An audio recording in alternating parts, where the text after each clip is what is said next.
Alright, hello. I'm joined with Matthew Renz, who just top four at the calling Kansas City this weekend. Top four. The other Australia there who top did better, basically. That's what I'm trying to say here. But yeah, how you doing, man? Yeah, I'm doing great. Pretty happy coming off of a top four, you know. Obviously want to go further. Obviously feels a bit bad to lose to a favored matchup, but I don't know. I felt like that matchup was about 75% win Yeah, rate. that And I card mean, I won games. 4-5, so it's Yeah, about where the stats fall yeah, the card games happen. We'll for probably sure. hear about that later. But yeah, how you feel about this hero now? Did you play Azulia before, or what did you play before? Yeah, so I guess I started playing Ailio at the world premiere. I went to the Tampa world premiere, and in Okay. the sealed, the only M I opened was Eternal Inferno. So I just played like a stupid Oh, Eternal Inferno flash deck, and I was like, all right, I love this hero. Like Lightning Greaves are broken. Got in yeah, a flash card sick. yeah. So I started playing him all the way back in Rosetta as like a fun armory deck because I didn't think he would be that good, but Mm-hmm. as I saw you refine the list, and I would always like steal your list, and I would like watch videos occasionally. Yep.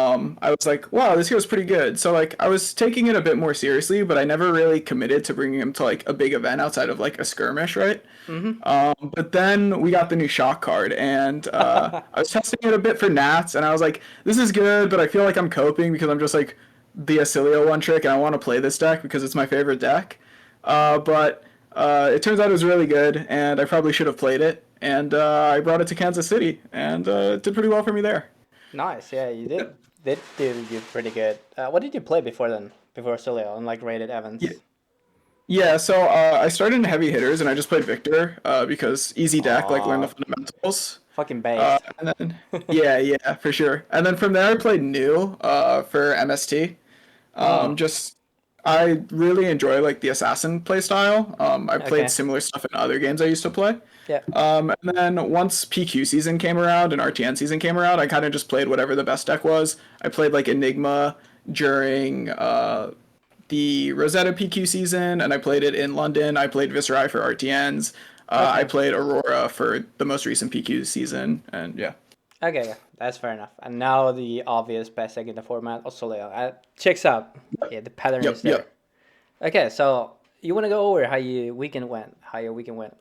Then we go list Yeah, after that. so, Actually, for sure, funny for sure. funny story. Sorry, before this, I was um, because I was not really familiar with your name before, right? Mhm. But I've been talking a lot like for a year or two with Dennis Freiberg. You know him, Mhm. right? And Yeah, yeah, I was buddy. just talking with him like half an hour ago, and he said Yeah. that because he's also coming. He messaged me that he can come to call in Copenhagen this weekend. So I Mhm. was like, "Are you playing Florian?" And he's like, "No, I'm taking my Nats list that's built with you." And I was like, "Oh, that's interesting." And I didn't also know that you're a teammate of Jacob Trossing, which is Yeah, also yeah. I talk with him sometimes, and yeah, I gave him the list for the PQs and stuff like this. But that's cool. Yeah, yeah. I did not know that. Mhm. Yeah, I came from Legends of Runeterra, so that's how I have a connection with Jacob since he's also from there. So Oh, I didn't yeah, know there's a that. bunch of yeah. That's what he played before Flesh and Blood. He transferred Mm. over way sooner than a lot of us. Like he transferred over like closer to like when Majin did. Yeah, But but yeah, what's up with that? That Jacob played Bravo only, and you played Victor. What's up with that? With Runeterra players taking the Guardians? so I think the thing with me and Jacob in particular is like we are very much players that value fundamentals and really like learning the game from the base up. Yeah, okay, So I that think that's checks where we out. started with Guardians. Yeah, that Um, checks out. I should have most done that too, but I took yeah, KO, and that was like year gone out of my life. yeah, but I mean now you're like the best wizard player, so is it worth it? Hmm. You tell me. Yeah, but the weekend. Continue there, I suppose. Sorry, there's a little side tangent that I just found funny. No, no, no. It's a good tangent. It's a small world, right? Everything's Hmm. related. Kinda, yeah, it is. Yeah. Anyways, so the weekend went really well for me. My run started off with an Ira, which I think a lot of people at first would think this is a tricky matchup for Acilio, but I Hmm. feel like once you understand the matchup, it's really straightforward. I agree. Yeah. There's definitely some hands that can be really problematic. Like if they just keep sequencing disruption and then you can't really block out the miss blossom, so they're disrupting you and pressuring you, it can definitely be hard. Yeah. But usually they just miss a disruption piece at one point and you can just be fine, or you have the health to say no blocks to miss blossom, and unless they find the right disruption piece, you can be fine. Yeah. So I'm not particularly worried. I just think the big trick to this matchup is to just be willing to block and play mid range, right? Yeah, Which because she is. a lot of new Asilio players will know. Yeah, and like if she plays Mask of Momentum, it's like a little bit fake headpiece because you can always just block the chain 3, because they sequence disruption on 2 for 7, or then if it's not disrupting there, you just block the third chain and Yeah, there's like no yeah. problems. If your hand like just blocks like 6 to 7, you're just fine in that matchup, really. Yep, and then eventually she will miss. Like they play way less disruption than an assassin, so then Yeah. you just get your chance to strike then. Um, and yeah, I don't know. The other thing too is you can never make me respect an Ira Mask of Momentum. I'll block the mask if I wanted to block. Like I don't know, man. Draw your like 0 cost blue so you can swing a Kadachi. Like Yeah, it's like half time that. Yeah. yeah. Her mask is like 20% what Syndra is. It's not an issue. Yeah, so that was my round one. It was pretty straightforward. Next match was a Gravy Bones. They won the die roll and they chose to go first. And they set up double Sawbones, Ooh. but they went off to Arsenal to do that. And my opener had a Shock and a Fry. So I was pretty chilling. I played a Solace when they did like their double Sawbones thing, so I start the game on 39 HP. I The play a one of Fry it. swinging the Sawbones. The one of Yeah, coming in clutch. yep, it's the goat. Play it, swing out the Sawbones. They tap both. I just shock the other one and play a Sigil of Lightning. So they're off Arsenal, and I get an Arsenal. So I'm essentially just going first, and I got to play a Sigil of Lightning and a Sigil of Solace, but they're down 2 Sawbones. Yeah. So the game was really solid from there. I think I arsenaled like a somersault too, so I wasn't even worried about getting hit by a Conqueror or anything. Yeah. And the game was pretty smooth sailing from there. I found a combo reasonably fast, and yeah, it was not a great game on my opponent's end in terms of what they wanted to happen. Yeah, I feel like that matchup the lose con is like very clear. It's just a lot of chums and damage with Conqueror early, and you get left behind there. But if that doesn't happen, it's like most of the time really good. It's fine. Yep, that's been my experience as well. And you can just keep playing like through your put Aura in Arsenal and just keep play that and put that back in there and just chilling. I do Yeah, one sometimes and whatever. if I can, I usually like to take that line, but sometimes you don't really get the luxury just based on how the game's going. Yeah, sometimes you but yeah, don't. that's my preferred line. And a lot of times you won't like IP to not swing 4 at them, but if the read is like really clear, then you get it. But It like depends on the value, I think, right? yeah, for sure. Because I've definitely played against some of better gravy players who will just start blocking me out if I go for a boots and I haven't pushed enough damage, especially if they like have a chum on board, which is just something I need to be a little bit concerned about. Like, yes. funny enough, Evan, who I played against in the semifinals, is he's like a PQ local for me. Oh, So we actually scrimmed a few games beforehand, and like the one game I lost playing against him is essentially like he got a chum, he blocked out my boots turn, which wasn't enough, and then he managed to like just play small hands and whittle me down. yeah, if you're not actually like doing anything besides comboing the game, just it's leaking like 10 during combo turn if they block 12 or something, and it's not like good enough. That's true against like almost every matchup. That can happen if the opponent like knows how to play against Ailio and it gets a little bit more rough, because then your mind warp also doesn't have like a lot of value, because it's kind of like you just take everything if the combo is not like that good, or then just block out and chill. Yeah, exactly. I had a game later where that situation got close to happening in a sense, but my combo turn was just like so big and the rest of the game was good. But we'll talk about that later. Yeah. My round 3 was a very fun game where it was like again against the Gravy Bones. It was like a 4-turn game, but I just kept a CLV in play for the entire game because I drew both of them, and that's just like how it lined up. So I was just playing like 5 to 6 intellect the entire game. So that was pretty cool. Yeah, that's cool and balanced. My next round, I played against a Fatigue Levia. Oh, the Romping Club. Oh, Lord. Yeah, I just misplayed this game. I could have played in a way to give myself an out to drawing Comet Storm, but I Hmm. didn't play to drawing it. And I was out of boots, so I needed to cycle a conductivity uh, as like my instant that I had to keep, and then cycle it at the end to try and fish for the spell. But I swung with a yellow attack when I could have just swung with a red blast before I pitched the conductivity, and then I drew into the Comet Storm.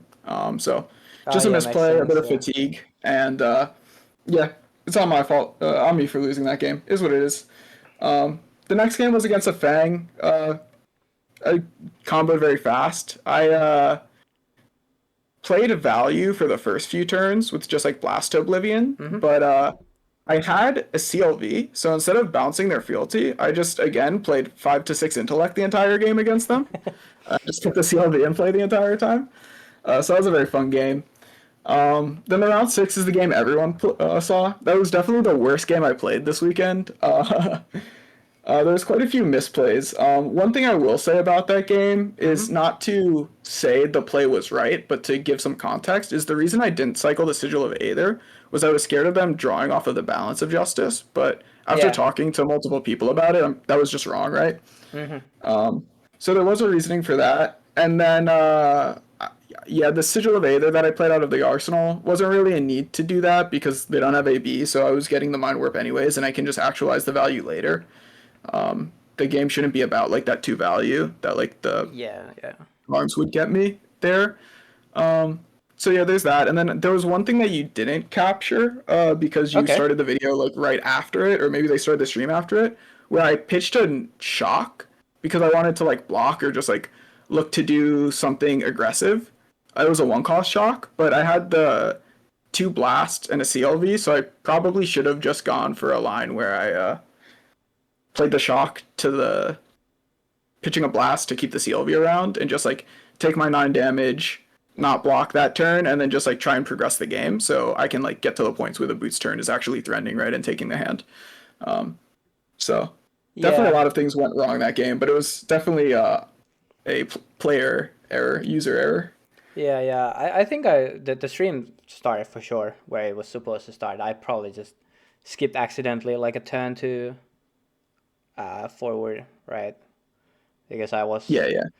I was out and about with my fiance, and then I received a message from Mansan that there is a serial gonna be in the stream, and I was like, I bet. Like, I've been drinking, but I'm gonna do a video. I want to see this game, so I Yep, skipped one yep, turn, and it's understandable. my bad. But that's cool. That's cool. Yeah, no, it's good. I got a little bit less frame, a little bit less flame on the VOD, so saving my ego a little bit. Yeah, yeah. Um, I think I also commented a bit on the like the Bosch that, yeah, like the logic that you're not cycling as because of Bosch, if I remember correctly.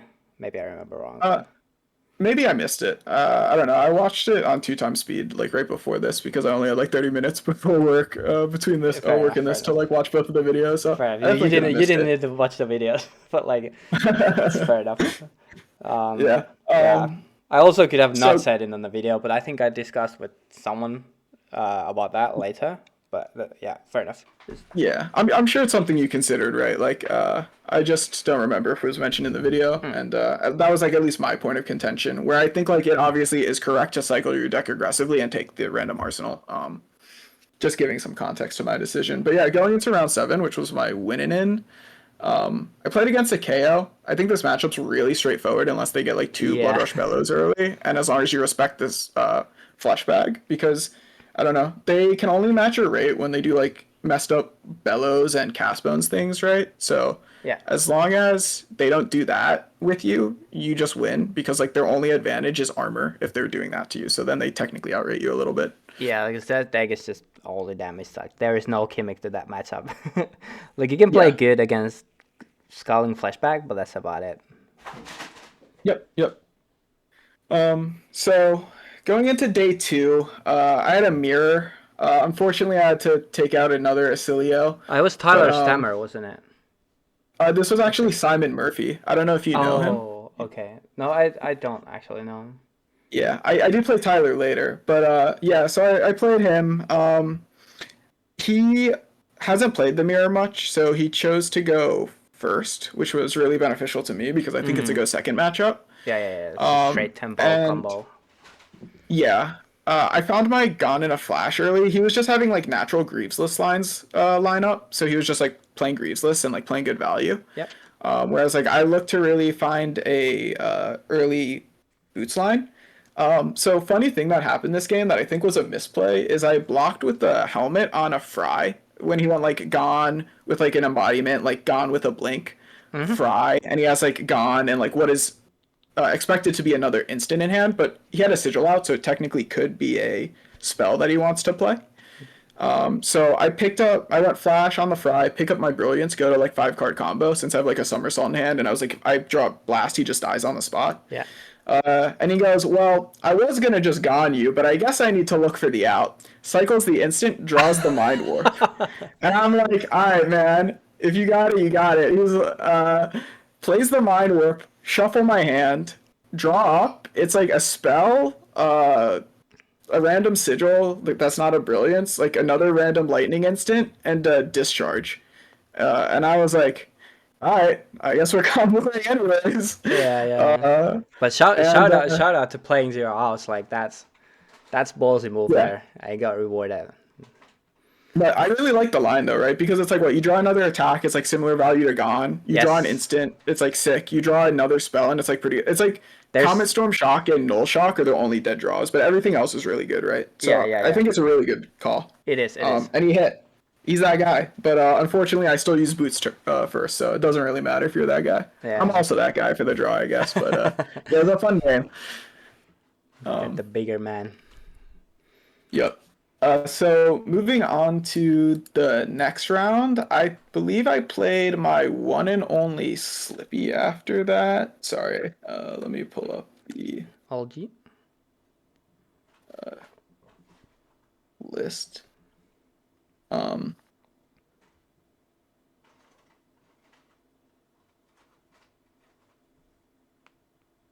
Sorry, I'm trying to use the stream because I didn't write it down and it's being slow. Yeah, okay, so the next round I played a Gravy Bones. Mm-hmm. I just drew a pretty quick blast somersault, sigil of brilliance, flash, got in a flash combo, the usual things. Yeah. The funny thing that happened that turn though was I had a shock in my hand and he went like Swabby Sawbones turn, use a rum to like swing Swabby and then swing Sawbones. Yeah. And I didn't shock the Sawbones because I just sent the shock for 15 on my turn. That seems more value than plugging 7 with the shock. Yeah. Well, I would have stopped 13. So the really messed up part is like it was almost the same amount of value. Yeah, yeah, true, true, true. But that's just because Gravy Bones is a balanced hero who isn't getting banned. So Yeah. any bans or restrictions. But no, it was it was a funny game. It was very funny that I just give them that much value and then kill them on the crackback with the shock. Yeah. I guess So we're a little after- messed up too, no? Yeah, yeah. No, they're just the two most broken decks in the game, having a face off, and the better deck wins, of course. Yeah, of course. It's just a free matchup, isn't it? Yep, yep. Well, I wish it was a little bit more free, but it's pretty good. Yeah, yeah. So moving on to round 10, I faced my one and only Slippy. This matchup is definitely very tricky. I would have wished I played it more. I definitely believe you when you say it's 50 or better, but I've only been able to play it to what I feel is like 48 or so. But I think I can get there with more reps. Yeah, yeah. I just don't really have any Slippy players I test with that are very active, so games were limited. This game went pretty straightforward, I think, from my end, where you're kind of just looking to use your equipment on different turns to kind of get your foot in the door, just because they don't really have the ability to block you out well and apply a lot of pressure. Yeah. So if you're throwing fours at them, they're either giving you their hand or they're taking it, so then you can combo smaller.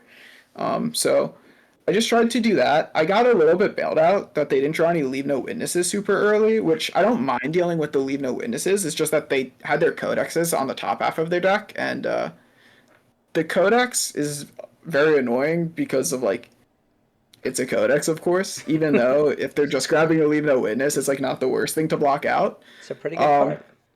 so yeah, the 10 value card's not bad. So that definitely helped a lot. And then I just played for good principles of using, equipment on different turns to kind of leverage my way into the game. Yeah, I had a really sick arm blast turn to get a lot of value to go over the top. And yeah, I don't think anything too crazy besides that happened that game.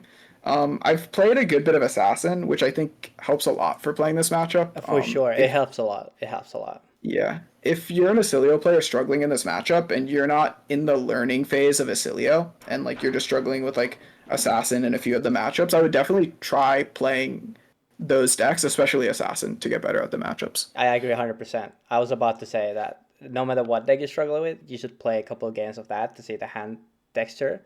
But especially Assassin, it helps a lot. So much of the power of that deck is just your opponent making misplays into it, which is bound to Yes. happen at some point in the game. But if you can minimize the amount of misplays, the deck becomes a lot more fair. Yes. They're just doing like reaction speed head jabs, like whatever. we do Yeah, zero for yeah, force.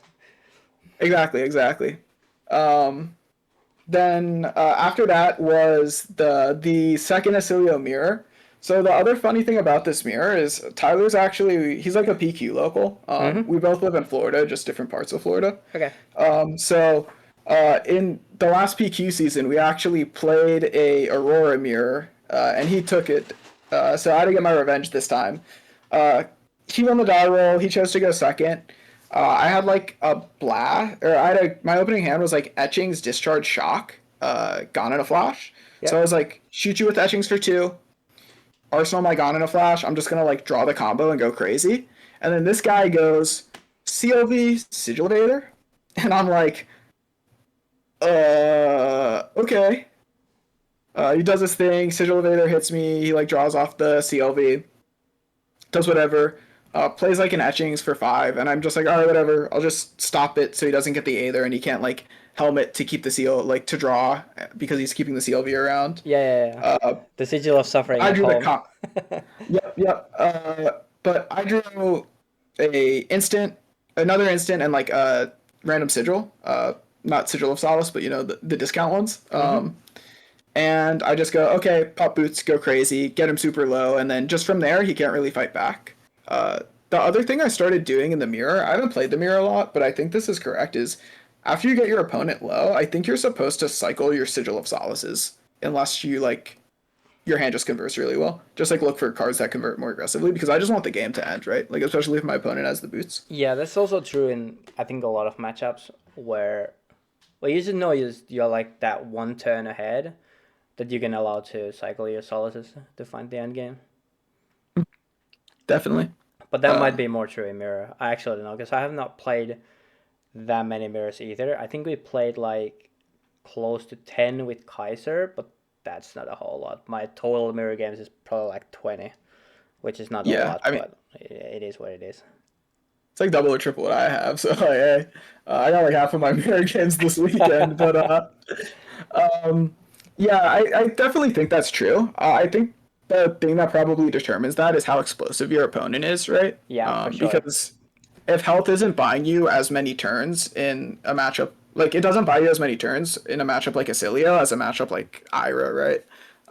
And just seeing more turns can be really important in this deck. So I think like, yeah, it's just like, does the Sigil of Solace let you see extra turns is Yeah, like the determining factor. that's the entire gist of it. I agree. But yeah, unfortunately, I had to knock out a friend of top contention, but that was round 11. And then round 12, my second win in, this one for top 8. And I queue into none other but Michael Hamilton. Yeah, it was you who Um, was against Hamilton because there was two winning ins. It was because before this round, it was unfortunate the mirror because you all three were about to go in, and like Blackwall was already locked in because it was seat one, yep. and then there was unlucky mirror, and then both of you and Jeremy Chen was against Gravies, and he was playing the Runaways Austin Yep. Hansen is his surname if I remember correctly, and you were Hamilton. Yeah, it's crazy. Yeah. We were sitting next to each other too. It was Oh, sad to see him not quite get there. yeah. But But we actually opened up the game afterwards. Like, on my Discord server, he posted on the Playland Pondering channel the entire thing, how the game went for him, and there was actually lines that he could have done turn 2 and 3 or 3 and 4 much better. That could have led him to make actually like a 30 damage combo and win the game. yeah, I mean that's just what the deck can do. It's a Yes. very powerful deck. There As is also they were something. hard. They were hard lines. I'm not saying that at all. Like, Yeah, yeah. It's not easy and it's very punishing. and One thing I was. you're very deep in the tournament at this point, like 2 days and like 12 games. So Oh, funny story about round 11 and Jeremy, who unfortunately did not make it, is we sat next to each other for round 11 and they got deck checked, right? yeah, We finished our mirror and then started chatting with him and Michael Fang for like 4 minutes before they got their decks back. yeah, that's funny. Yeah. So, anyways, round 12, Michael Hamilton, he goes first, or I go first. I just like do a little setup, whatever. He goes second. He has to develop a chum from hand because he can't get it into grave. So he develops a chum from hand. My hand is like a really good combo turn, except my only spell is a shock. But it does like blast plus like sigil of brilliance things, and just like it goes really crazy. And I have like a CLV in play, Okay. so it goes really crazy. So what happens is like Michael Hamilton gives up his entire hand, blocking out everything, and like uses the chum, uses the boots, right? Yeah. So he stops my CLV from hitting until the shock. So I end up playing up my last blast and then shocking, pitching the Gon because I have two CLVs in play at this point. Yeah. And I draw like two cards off of the shock and I like pick up an instant. So then I just hit him for, and Chump's clear at this point. So like I hit him for another 8 and like Arsenal a card. So he's, the shock's for like 13 or something, right? So he's down to like half HP. Yeah. And then I still have helmet, I still have arms, and just my hands just convert every turn. Like Yeah. there's definitely a lot of matchups where you kind of need to trust your deck to work, and we built the deck in a way where it does work most of the time. And Yeah. my deck worked beautifully, and he blocks out a lot, but like I just chip a little bit each turn, and I get there with Arcane, and it was a very clean game. Unfortunately for Hamilton, I don't think he could have done much about the game. I don't think he could have played it better, and it was a pleasure to play against him, but I also feel very bad for him because I think all of his losses were actually not very winnable games, which I don't know if you get to say that very often, but Yeah. yeah. Yeah. Well, card games does happen sometimes. Otherwise, he would be winning most events for sure. I mean, he was for a while, so Yeah, he was for sure. he still wins a lot. But yeah, Yeah. that was that game, and yeah, that puts me into top cut. But how could So like the best player in the world lose to D tier hero? I don't get it. Playing the best thing in the format, like his comfort zone with the blues and all, losing the D tier hero, can't with this. so true, so true. But yeah, so top 8. It was the game on stream. I know there was contention about the shock discard, right? Yes. Yeah. So my thought on that was I have a lot of draws that are better than shock because okay, so if I draw an instant, my hand does 24 damage, right? 20 if I arsenal the Gon in a flash. If I have the shock, it deals 24 or 29, right? Yeah. So, or sorry, 25 or 29. So it's a difference of 5 damage. So to me, I was willing to upside chase for that 5 damage because if I needed to boots, I could still boots. And then I would usually add the Sigil of Brilliance plus the Sigil of Lightning and the Sigil of Brilliance to play a big hand and try and convert. And then there's better spells. There's draws like Blast that go really crazy. And I have an okay amount left in my deck. There's one Flittering left, but the Flittering draw plays really well on that hand, right? And then the current funnel, which I drew, also works pretty well. So it Okay. definitely was a greedy line, but I don't think it was overly greedy. And the other thing about Guy is another one of the Florida players there, that event. and I've played against him a bit before, and I know that he will start blocking me out and like try and win on the access of like having your deck fizzle if I use a boots too early because he knows how bad the matchup is, and if he doesn't just like start rolling me over from the start of the game, one of his better outs is to block. And like he couldn't get his fealty engine online quickly, so he kind of defaulted to blocking more as we saw in the game. So I wanted to try and avoid that, which is why I was playing a little bit patient, but also like a little bit greedy with the Comet Storm. Also, I felt like the turn could usually boots or no boots well enough that I was fine to ditch the Comet Storm and try and play for like a higher value on average line. Okay, Um, okay. That's very interesting. No, yeah, love to hear that reasoning. I actually got chills thinking about this game state because it's like very high level game and good decisions and logics there. It makes a lot of sense actually. Yeah. Yeah, yeah. I'm very open to the discussion of like it being wrong. I just I had good reasoning for most of the plays I made on stream. Also, like in the puffing game, there was a time I didn't block my headpiece where it was objectively correct, but I think I was being too scared of like them drawing a Palantir in like the following turns and trying to like make sure I didn't give up boots or chest. But yeah, I had a lot of reasoning for most of my decisions. I'm not gonna act like all of it was right, but I was very happy that I had a reasoning for every decision I made this weekend, even if obviously not all of them were correct. No, yeah. Well, that's the game we play. If every decision we make is correct, then it's kind of boring and quite Yeah, impossible for because sure, this game is hard as fuck. for Like sure, for like sure. I was playing today again like few games against my friend on Mario, practicing for Copenhagen, and like holy fuck that matchup and like this video game is so hard. It's crazy. Yeah, especially heroes like Mario, right? That can have like sequencing that plays for turns in advance, right? Like keeping you marked for several turns, right? Yeah, And deciding when to use the boots, yeah, and when to use the helmet. So, if they play those in that matchup, so it's very interesting. yeah. And And like you said, it's very complex. because we play a lot, he also knows Australia like a bit too well. So sometimes Mhm. he sees how I play, like blocking and do my hand and cycling, and he goes like, "Oh, IP one pass. I'll disrupt you next turn again because you're not comboing me anymore." This is this is so fucking hard to play. Yeah. But anyways, I no, I love hearing the logics on because I trust, of course. Like I'm not bashing when I review the games, like the plays that the people make, because there has to be a certain reasoning and there has to be a good logic behind things because it's a top eight of calling and you don't get there just by swinging your teeth and hands around. So Yeah, yeah, of course. And you're always very respectful when you do these VOD reviews. I was very happy that I finally got my chance to make it to the legendary Yuto channel. it's not legendary. It's a random channel from Finland, but yeah. Yeah, well, for Sinnoh players, it's pretty legendary, right? Mm, Which is like all I care about really at the end of the day. So, thank you. um, yeah, going into the top four match, like I mentioned earlier, Evan is another Florida player that I play with a reasonable amount. Yep. And we played this matchup a bit, so he kind of knew all the win conditions that he had to play for.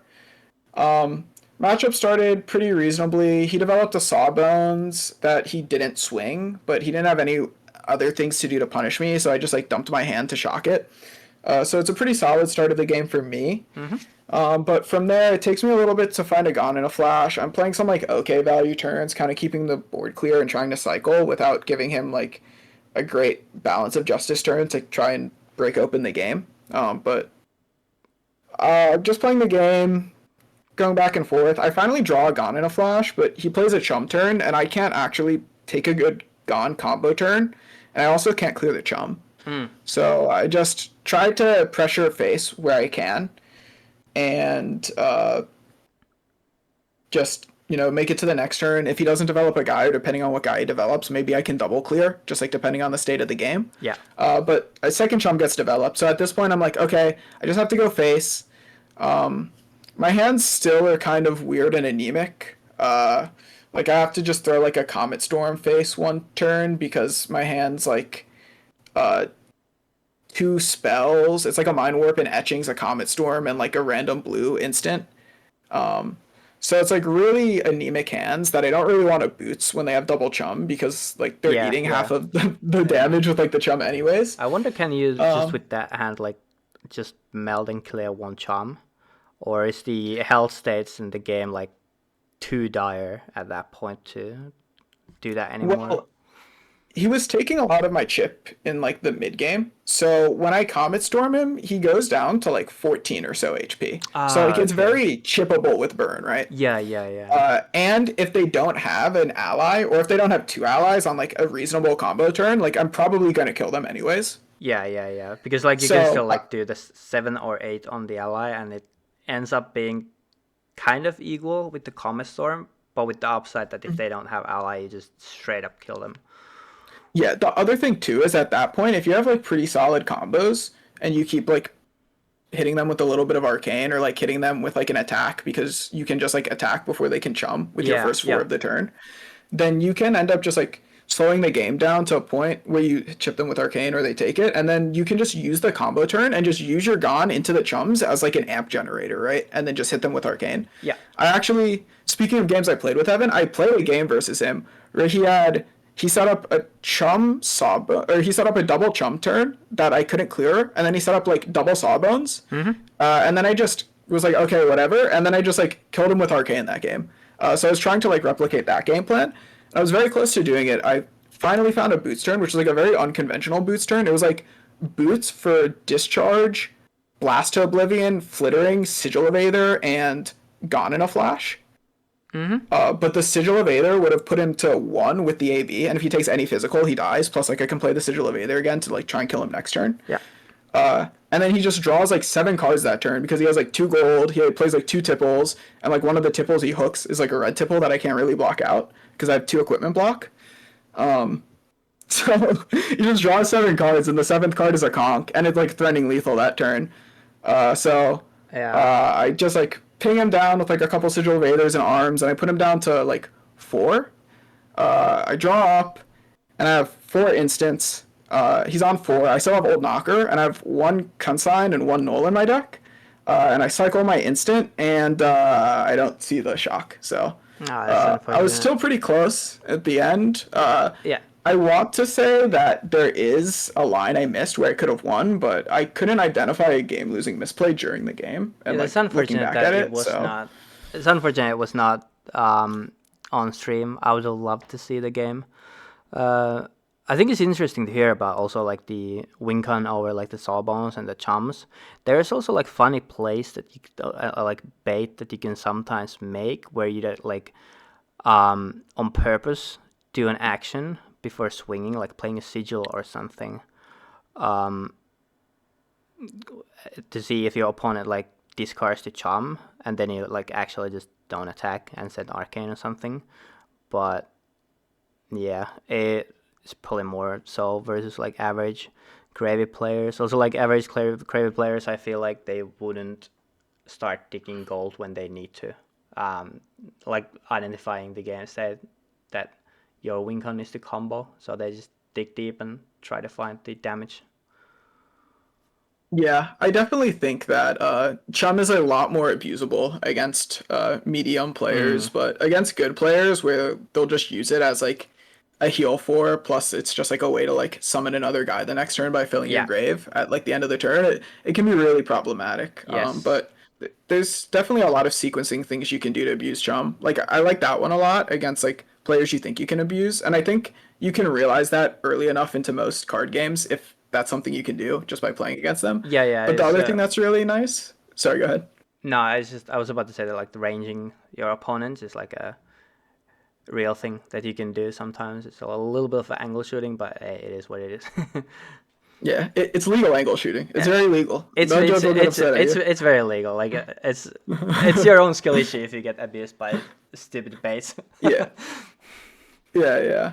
Um, Like today, so I played at Armory versus a newer Gravy player, um, and then I couldn't like clear the charm, so I couldn't attack. And I had this exact position where my Sigil of Brilliance was popping, and I just like popped it, and he goes like, okay, and I told him like, you can respond with charm to this because it's like at the beginning of my main phase and at the start of turn, and it's like, oh, okay, I activate charm. I'm like, nice, okay, here's Arcane, like Yeah. your turn. Yeah, yeah. I That's wouldn't nice. do that in like armories and shit to like newer players, but he's coming to calling as well, so I tried to like teach him the sequencings and stuff. Yeah. And that's also like something that maybe not to that degree, some people might not feel comfortable. I think that's like perfectly reasonable to like remind people about Windows because like it might be correct for them to do it and like your play legitimately might change based on what they do, right? Yeah. But there's a funny story that happened to one of my friends this weekend. He was playing against a Katsu and he was talking to him before the game about like how Katsu was like the first deck he played. So he's playing Gravy Bones, and he straight blocks a Dishonor into a Katsu that's playing like Edge of Autumn in the new arms, right? So he's like 3-on-3 or like 4-on-4 or whatever. Yeah. And this guy, because of what they talked about pregame, doesn't activate the arms, and he just wins the game because of it. So like, it works like deep in callings, right? Like it's if you can like, you know, there's stuff like this where like if you can like recognize your opponent is like respecting you for whatever reason, then you can definitely take advantage of it. Yeah, and yeah, I'm for sure sure. players like Hamilton get that a lot too, right? And like Brody and Yuki, right? Yeah, for sure. But it's like it's this funny thing like the chess thing or whatever where you go like, oh, maybe he knows that I know, but what if they know that I know that they know? Like this funny dance Yeah. of mind games. Yeah, beautiful part about this game. Yeah, But of course. yeah, that was my run. It was very sad for it to end like that. In a lot of ways, I felt like I was supposed to win this event in terms of like how the bracket coalesced. But Yeah, that was like so we mentioned before, it's card damn games. It doesn't always gravy. happen. Yeah. Yeah, Gravy's pretty good. I could have played better. A bunch of things, but I'm still very happy with the run overall. Oh, for sure. Did you open your gold foil? Yeah, so I What did you did. get? I got a Sea Lace Sarong, the Marlin boots. Oh, the blue go again ones. Yeah, yeah. Uh, Which I thought wasn't very good, but one of my teammates and good friends, he has a guy that's one of his locals who's been looking for them, and this was the first one open. So I was oh, able to, get a reasonable amount for him, get a gold foil's worth for him, a legendary gold foil's worth, we'll say. that's nice. That's nice going even on that. Yeah. Yeah, yeah. This Blackwell, did you see what Blackwell opened? Uh, I did not see what Blackwell opened. There were some stinky ones in there. There was like Guy opened stinky one, didn't he? Like the fucking Yeah, yeah.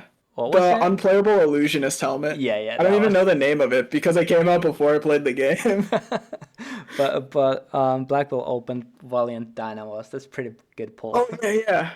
Yeah, those are sick. Austin opened a hook, which was pretty good too.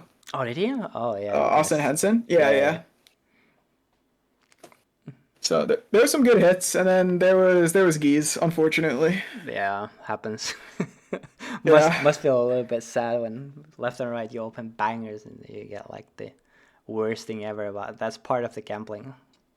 yeah. That plus like a 50 damage turn on stream into you, like I don't know, man. What's the point? Yeah, welcome to top 8.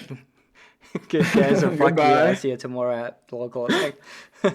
Yeah, see you in Orlando, buddy. Okay, but anything you wanna talk about this list and the card choices? Yeah, Um, yeah. I'm happy to talk about the list. alright, So, go ahead, go ahead. You yeah, yeah. Monoknocker. We can start from equipment, like Monoknocker. What's up with this? Okay, so I think that Tunic is a good card, Mm-hmm. and I was watching some of your videos, especially the week leading up to the event, and I saw like the game against Jarl and the game against Kasai, and like your reasonings for Tunic, and I was like, he's right. These are very good points. However, I don't respect fatigue decks, which I guess I got punished for, even though it was a misplay. So like maybe I was right for not respecting fatigue decks. Mm-hmm. And I think the sideboard space is tight if I want to play all of the hate for matchups like Syndra, Slippy, Kano, and Prism, which can be dicey matchups Yeah. if I don't play the hate. Yeah. So I decided to play the hate for those matchups instead of the fatigue matchups, which I think can get sketchy, but we're fundamentally favored against. So I'll just play the old knocker. But I do agree Tunic's really good, and if you can find the sideboard space, I would definitely just put the Tunic in. Okay, makes Not sense. even so much for the one block, but just like if you get a second Tunic counter, it's so broken. It definitely is because a lot of the time it's like Yeah, I don't remember what I'd be yapping about Tunic, but like my reasoning for it is because when you get like the second, I think like people are very scared on using the Tunic counter just because maybe they get a combo next turn. But like a lot of the times it's actually like you get like 5 or 6 value on the turn that you do the Tunic counter, so it's like equals kind of like just pitching the card anyways to do the combo. And like I don't know, sometimes you get like against Gravy, you just go like no shock off of Tunic. It's like nice. I have the 5 of these free socks, and the game is miserable for them. Sometimes it's just like a lot of the times it's used just for Greaves, and that's what happens. But that's fine. Yeah, I mean you're entirely right though, right? It's just I think like the thing that puts a lot of people off of it and definitely has soured me on it, even though it's like just being emotional about it, is like when you rip the nut like combo turn where it's like the somersault blast like brilliance and like you pitch it gets so much worse turns, right? Even though Yeah, like yeah, on average the tunic is correct in most matchups, yeah. especially if you can afford the sideward Those slot. do happen, and you do have sometimes a combo hands where you just can't afford to pitch hands because you need X amount of instants for it. But yeah, like if you go first, there's only like one turn where you don't have the tunic. If you look to combo, like where you miss the turn, like in actuality. Mm-hmm. But yeah, when I go second in the most matchups, I play Knocker too. I think it's just forfeiting 2 turns is a little bit dubious unless you're playing like Florian, Verdens, Teklo, like Jarl, whatever. Yeah, matchups where you're literally hanging out. Yeah, Um, but no, I completely agree. Especially Tunic first feels so much better than Tunic second. I would definitely be running it in almost like every matchup if I yeah, went first if I had it in my list. yeah. Okay, so that's clear. That's nice reasoning for that one. I can understand the logic on it. Anything about the main deck? Um, Uh, yeah, so I have 55 cards in here right now. I'm playing 55 because in my mind it's essentially a 55 card main deck. yeah, The Sigil of Solis here. Solaces Yep. come out into Prism, Mm-hmm. and the Aethers and Nulls come out into. I don't know if I would take them out against uh, Huntsman. I would probably take them out against Azuri. I haven't tested those matchups, but I'm taking them out against both of the Arachnes. They play AB2 Spellvoid 2 most of the time, so the reach doesn't go as far, and I definitely really Yeah, value the blocking cards. yeah, yep, same. So yeah, it's pretty straightforward. I'm sure as you'll notice, a lot of the list is pretty similar to like Yuto's list as Mm, people who are watching.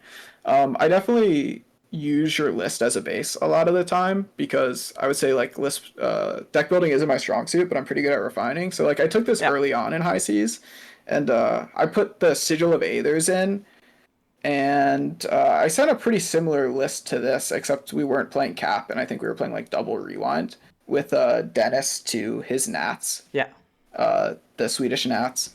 And then you explained the Cap interaction on a video, and I was like, wow, that card's broken. So I put that in. But yeah. It's funny. um, Funny enough, like almost every time I activate this, my opponent goes like, "Yep, okay," and then they attack something. And I'm like, "Cap trigger," and I'm like, "Wait," and then they read the card. Oh, this is not once per turn. I'm like, "Yes, this card is okay. It's not that bad." But yeah, I mean, I don't think the deck is anything too crazy. I essentially like took a earlier version of your deck and I slammed Sigil of Aether in it because I was like, I like this card. It No, does a I'm lot of things that the deck usually wants, yeah, I'm back on and two then called it a Aether. day. I'm back on two Aether. Yeah, Like that card has been like, it's been oiling me up like all week. Like, after I hmm put that shit back in, I don't know. I'll never let go of Sigil of Aether. That card is so fucking broken. It makes your yep, yep, binding so good. It makes your blast so good. It brings more arcane, which is just broken form of the game. And like you don't need yeah, another sigil with it. It just reads sigil itself when you use it and whatever. There's like there has been like funny turns against like Victor or whatever, where you can go like random 2 card eights, where you just have sigil fade and arsenal draw a blast. You go like, oh, play Aether, play Blast, play Instance, block with the rest. Do the Arcane, get the instant effect. Just I Aether back to my Arsenal. Next hand, oh, draw Blast, do the same. That's like really crazy. yeah. There's so many broken lines. I actually fell in love with this card because I was looking to play a deck that had like 25 instants in it in Blitz. when I was like trying to play Asilio at Blitz Skirmish, and I was like, I just want more spells, but I want more instants. And I was like, yeah, Sigil of Aether in my 6 blast deck, or my 4 blast deck, that's like 40 cards. Yeah. And it was really impressive. So I tried to like bring it in CC, and I've been really impressed with it. I don't think there's too much crazy to talk about with this deck. I can talk about like some of the tech slots a little bit later, but I think like as far as the main deck, the most interesting thing to talk about is how I think about slots, which I'm also curious to hear your take about this. Yeah. Of course. Is I think that one of the most important things you can do in a deck like Asilio is find cards that facilitate your combo, or like they're not very harmful to the turns in between your combo, while checking a lot of boxes for things that the deck wants to do, right? Yeah. For example, you want like a certain amount of lightning attacks, you want a certain amount of lightning cards, certain amount of instants, certain amount of spells, and then when you can cheat on that box, it's really, really broken, right? Yeah. That's why like Somersault's really broken.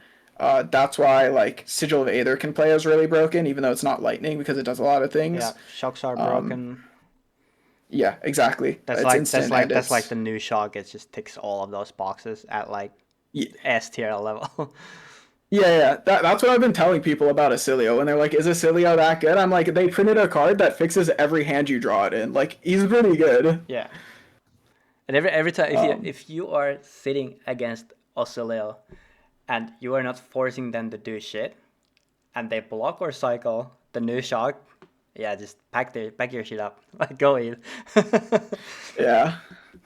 It's like I don't know. It might be the third best card in the deck after like Brilliance and Gone in a Flash. But it might be the second. I don't know. I'm so impressed with this card. It's so good. It is. It's definitely up there. Blast is also up there. Yeah, Blast is up there too. I can't hate. Somersault's up there. There's a lot of good cards in the deck. Like that's the thing that people don't understand too. Is like there's so many broken things you can do in this deck. Like sometimes people will tell me like I high rolled them, and I'm like kind of, but like there's a million broken things I could have done, right? It is because it's like these cards are just floating around, and then you just click the correct like pieces together, and now it's like, oh, these two cards are like 11 value together. But when you can't do that, like you're not good enough, or you can get unlucky too, of course, but like let's just ignore that fact here for a moment. Then you just, oh, these cards do just 1 value. This deck sucks. Like these cards don't block. Oh, this is like 2 value hand. It's like no, you just have to find the right synergies and play towards like right things depending on how the game starts. Like usually it's a little bit of like you just flap your hands around turn 1, turn 2, and then you just, oh, here's the sigils. Oh, now I have a starter. Let's go. Yeah, for sure. I think like what you said is 100% correct. I think Asilio is like a kind of abstract and plays in some non-linear ways, at least in how he gets like his engine going, besides the boots. So I think a lot of people just have trouble with him because of that. One thing I always tell to like teammates or people that want to play Asilio seriously is even if you're not going to play a lot of games, just start playing him early so you can just sit with like hands you've seen and think about it, because it just takes a while for things to click, right? Like I'm sure you've realized that as you've played like hundreds and hundreds of games, and like Yeah. you've just gotten so many levels of understanding. Yeah, and there's like one thing, because people all the time ask like, what is one thing that you wish you knew earlier? Like, what is one fundamental thing about Australia? It's like play good fab, block a lot more than you feel like you should be blocking, and also like use your boots as snapdragons. And that's just about it. That's like very baseline version of it, but you just start noticing things after you do this for a certain amount of games that like, oh, if instead of raising like 3 turns, I play like 6 turns by blocking these cards, I found a combo, I win the game. Like, no shot. Yeah, 100%. The way that like me and my testing group usually frame it as is like Asilio wants to see as many hands as possible until he sees the combo. So that either involves like him trying to bait you into blocking out, or him just like blocking as much Yeah. as he can while like playing efficient hands to like see the right hand, right? Yeah. And then it also gives you the health buffer to combo. Yeah, exactly. That's totally correct. And like, because the good thing is, Australia sometimes there's like, you can do like these baseline things and like keep replaying your cards, which is like really broken thing, and do like good value. But sometimes you need to like put the gas to pedal and just expand your resources and like put those CLVs play and shock your opponent their turn just to see like one hand faster during the game, and you get rewarded from that. Otherwise, in like Yeah. totally lost game, and that happens quite often, Hmm. where you just also like Yeah. slam brilliances at the end, or like brilliance from hand in response to flash of brilliance trigger, and just keep doing these like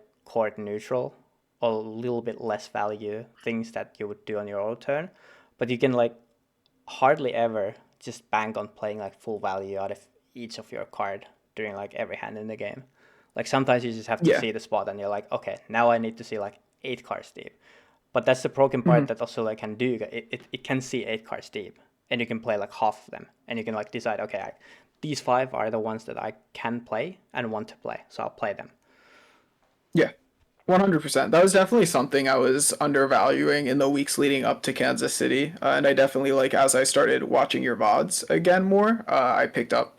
Um, I usually watch a lot of your stuff, but I like to not watch too much and kind of try and come to my own opinions and then see what you do, just so, like, And I think that's good. I'm not just, like, copying you. And I think, like, we agree on most things, which makes me feel really good. And I think, Mm, like, the things we disagree on, we both have like really solid reasoning. We're just kind of like yeah, coming to slightly different conclusions for yeah. like probably slight play pattern differences thing. Because I noticed like Asilio does, even though he's kind of forced to play in a certain way, you definitely do have some leeway in how you want to do things. There And I is, think it's like shown in like and I the also Helmet like, Comet Storm. yeah, for sure, and like, there's I think like I play Australia a lot more reserved than most people do. Like they think Australia a lot more as a combo deck, and I'm just Mhm. playing like a value tempo deck where I go off whenever because I just I don't know like I played the deck a lot, right?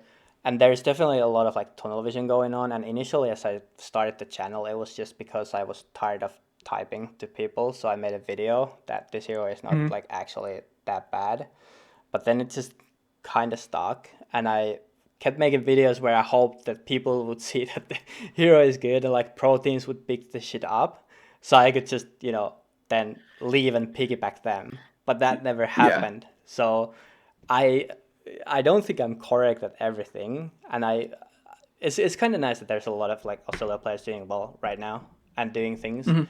and then I see a lot of people like taking the deck that I've made, and then they like pick that apart and try to build it again, and then it's Mhm. just start of like for example Julian Sniffen, he took the deck Yeah. and he was like, yeah, I don't want to play Kano, I don't want to play Verdance, fuck this shit, I play Osolio.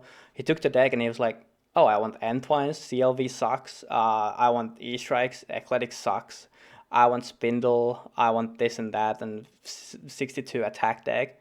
And he played that and he was like, are you sure these are bad? And then he played more and more, and now his deck is like 96% same than my deck. But that's just, yeah, it's nice that something has been done correct with Osolio, and a lot of things can be improved, which is also a very cool thing.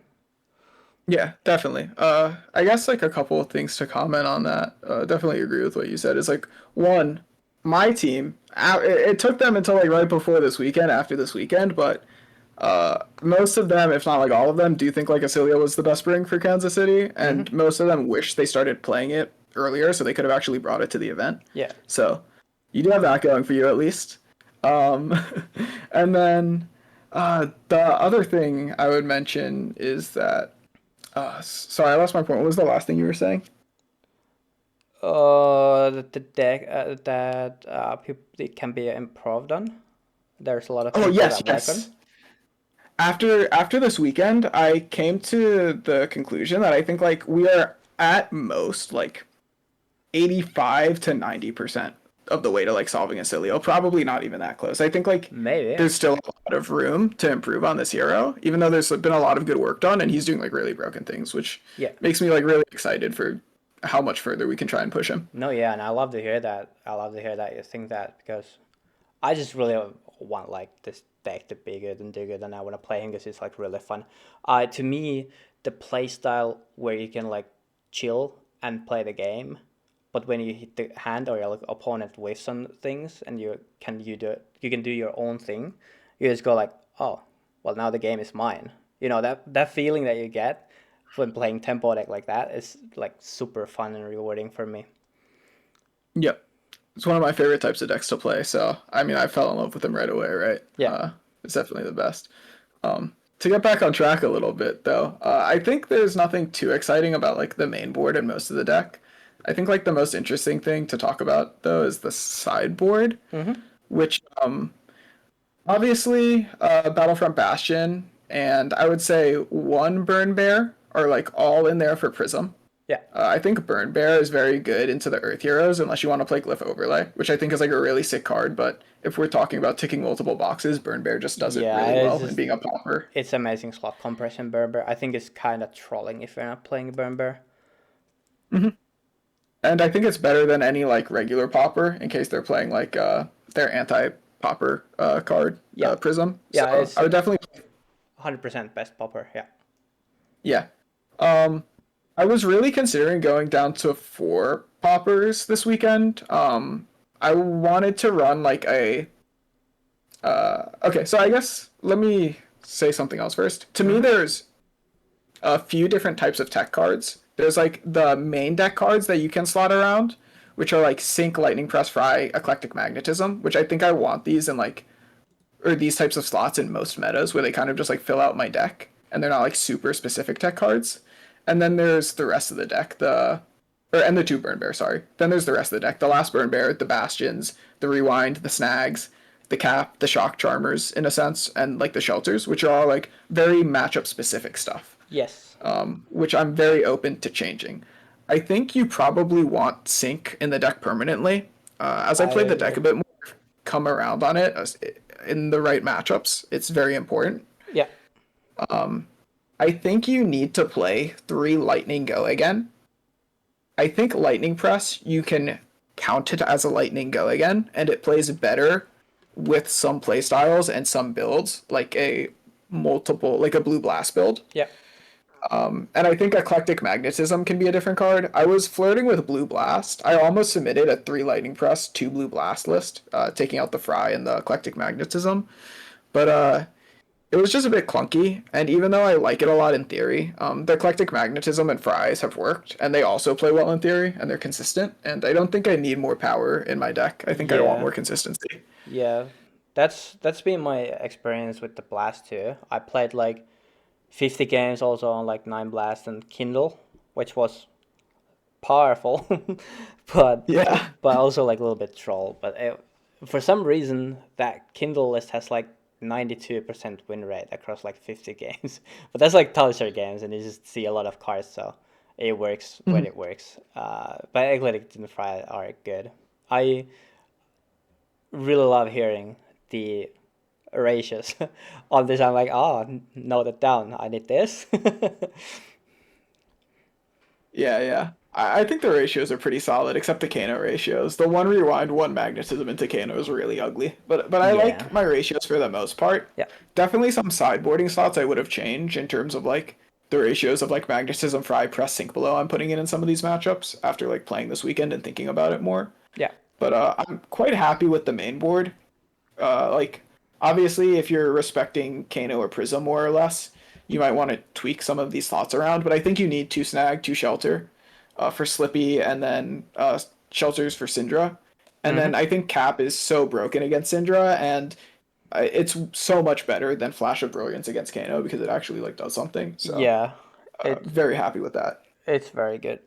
I think like yeah, Cap and Shock Charmers are very good equipment pieces, and also like very much the snag and shelter too. And Sync is also I think mainstay. I right now my deck does not have additional Prism Poppers nor Kano Hate. I would love to slot in Kano Hate, but it just doesn't fit because I'm on two Eclectic, two Fry, two Press, and same main board. Sigil of Solace in the main board, but yeah, I also cut the Sigil of Solace in Prism matchup. Maybe there's one Yeah. in that, but it's just max damage basically, and Aethers and max shocks and all that. Yeah.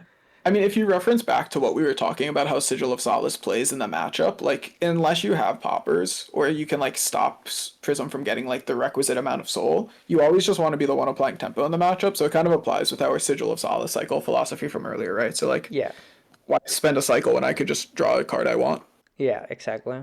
It just the life just does not do much. Like she comes back from like one life into 37 board states, so I just Hmm. need to keep the pressure going on. Yeah, but I definitely agree with those cards being the first cuts I would make if I were editing this list at all. Yeah, and I Um, I put the one glyph in. Like I have to play the one glyph. I want to play it. yeah, I think Glyph goes insane in all of the Earth matchups, and it also makes like Magnetism and CLV a lot better. Yeah, I also really and Aether, value. Aether.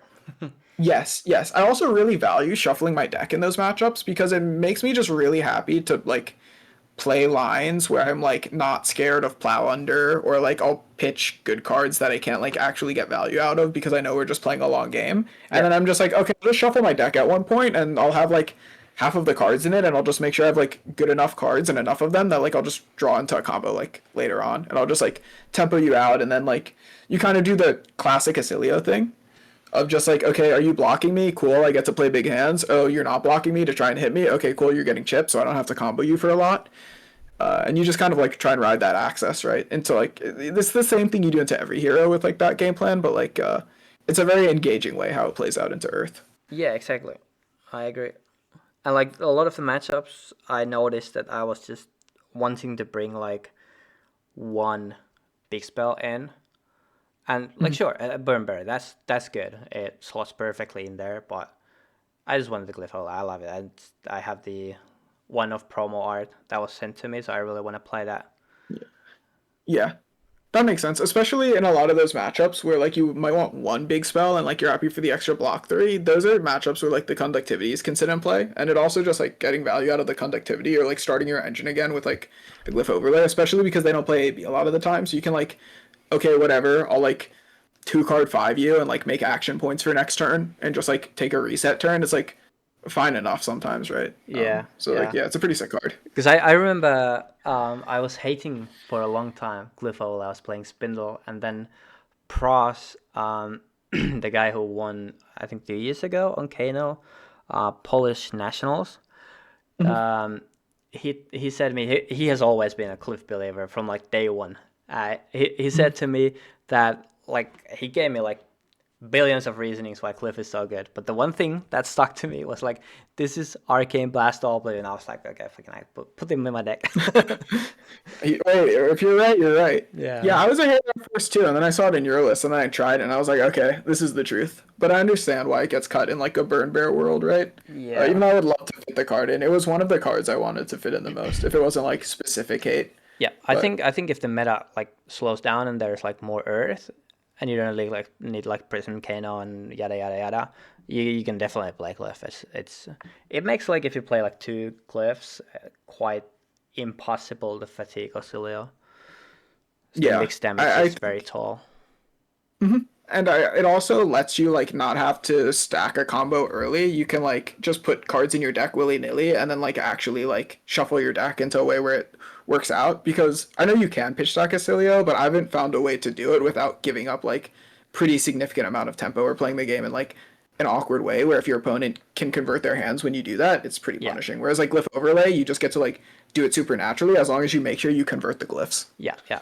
Most of the time, the stacking just right now applies to Jarl, who like lets you pitch freely cards anyways to bottom, so it's like Yeah. significantly easier. But yeah,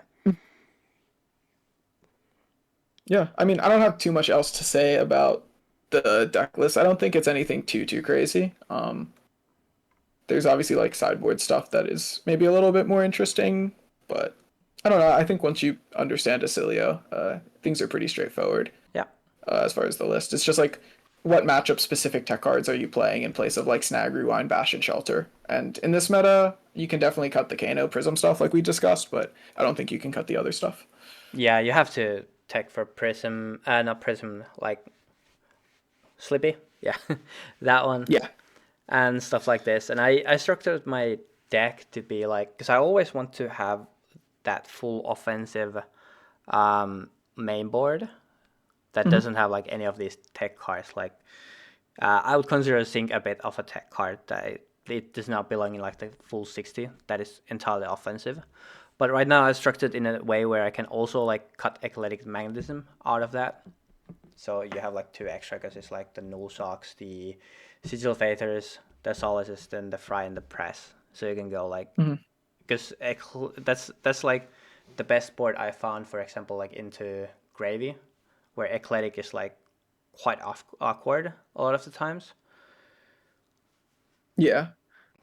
The fact you found a way to cut eclectic from gravy is really nice. My thought on eclectic is like it's the worst card in my deck, kind of. But it does what it needs to do. Yep. Unfortunately, it's pretty bad into Gravy and Kano, but in the rest of the matchups, it does what it needs to do. Yep. Because it converts when you need it to. If you're left with the full hand, you can usually pitch a card to it, and the value proposition isn't the worst. If you need to block, it's a 3 block. If you need to combo, it's a lightning, so you can helmet it. When you draw into it when you're trying to combo off of like Cycle of Brilliance or like whatever, that can be pretty rough, but I think it does its job the best. And you can also build the deck in a way to enable it. Like I know some people have been looking into Spindle again, and you have Glyph Overlay, and that stuff makes Eclectic Magnetism way better, especially in the slower matchups. I'm actually not playing it in the slower matchups right now because I'm not playing cards like that, but I think it plays really well in those matchups when you play those cards. Yeah. It does good on value propositions, that card, but yeah. I think that's well heard your thoughts. I love this discussion. Do you have anything you wanna shout out or say? Teammates or something like this? Um, You're not allowed I to shout mean, out Dennis. That is forbidden. yeah. No, I'm kidding. Not sure I have Dennis, but I guess shout out to everyone I prep with. They all kind of know who they are. I don't think we have like an official team set up or anything. Mm-hmm. And then also, yeah, I guess shout out to Dennis because he's one of the few guys who started playing Asilio and was like has been like actively working with me a lot because Mm-hmm. I know Jacob Trossing's taking a break. So he helped me a lot with the Asilio list. Like he did most of the Asilio mirror testing for me and gave me notes on it, which was super helpful. And then yeah, I have another teammate who's been playing Asilio. I've been teaching a little bit, and like just looking at the deck from their angle again has definitely helped me a lot prepping. So like my good teammate Martin Hollick, Battle Hard Dublin winner. Shout out to him. Hopefully he does well this weekend on Asilio for kind of helping me look at the deck in a new light and getting me like more excited to play Kansas City. Yeah, But nice. obviously shout out the rest of the guys too. Martin Holick, I do recognize for sure. But yeah, I don't have anything else to say. Thank you for having me on. You know, it's been an honor. I was No, really jealous of Jacob for getting his interview, so you know, I had to get my own. Unfortunately, it wasn't a win, but you know, I've been glad we could trying make it to. here. I've been trying to do everyone. I need to do like also the guy who top 8 it on Singapore on the blind blast list. I'll try to Mhm. hit him up too, and like War's probably doing his own yada yada yada. But like also is doing too well. Like I can't keep up with all the stream games, and everyone. That's a good thing. That's a good thing. But Yeah. I try my No, best. no. Yeah. It's an awesome problem to have, you know. Like the hero is like really well positioned and people are figuring him out and the shock's so good. Like everything is lining up for him. Yeah. And you know, once you do well in Copenhagen next week, you know, I can interview you for your channel if you need to as well, you know, so we can Oh get the Yuto shit. interview going. Oh shit. Okay, I'll take up on that if I do well. First, Yeah, I yeah, need to yeah. do well. One game at a time, but we all have faith in you. Yeah. It's just a lot of armories in a row. That's fine. Normal Yeah, day yeah, at yeah. the office. But the one thing that is good though, that I've been grinding the deck so much that I don't get fatigued. Like I don't care how many games I play in a day, even if it's a tournament. I don't get fatigued. Like this happened at nationals Mhm. too, where after 9 rounds, everyone was like super sleepy and shaky playing the Mhm. game. But I don't know. It's just because it started to be evening, like 9 p.m. I was like hitting my comfort zone. Like this is when I usually grind the game. I'm like, oh hell yeah, to bed after this. Oh, do I have to wait for tomorrow? Yeah, for sure. The beauty of being an online grinder, right? Yeah. Huge edge.